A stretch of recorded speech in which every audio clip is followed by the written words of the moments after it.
બાળ લગ્ન તો માતા પિતા નક્કી કરે છે ને, ત્યાં વાંધો નથી, સમજો તમે.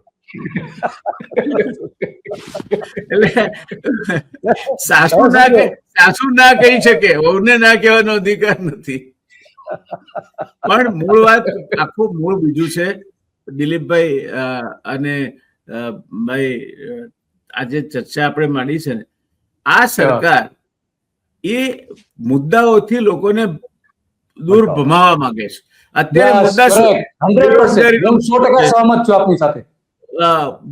ગરીબીનો મુદ્દો છે, ખેડૂતના પ્રશ્નો છે એનો મુદ્દો છે, ખેડૂતને વળતર નથી ચૂકવ્યું એનો મુદ્દો છે, ખેડૂતની જમીનો પેલા પાવર ઇવેક્યુએશન માટે એક્વાયર કરવામાં આવે છે એ મુદ્દો છે, કાયદો વ્યવસ્થાના મુદ્દાઓ છે,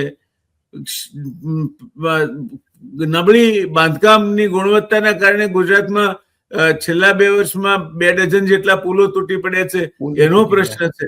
આ મૂળ પ્રશ્નો છે, મોંઘવારીનો પ્રશ્ન છે. આ મૂળ પ્રશ્નો તરફ પ્રજાનું ધ્યાન ના જાય અને પ્રજા આવા જે પડતા જ પ્રશ્નો તરફ દોરવાયેલી રહે એ માટેનો સભાનતાપૂર્વકનો પ્રયાસ સરકાર, આરએસએસ અને આરએસએસ સંલગ્ન અથવા એમની ચાલમાં આવી જનારા લોકો દ્વારા કરવામાં આવી રહ્યો છે.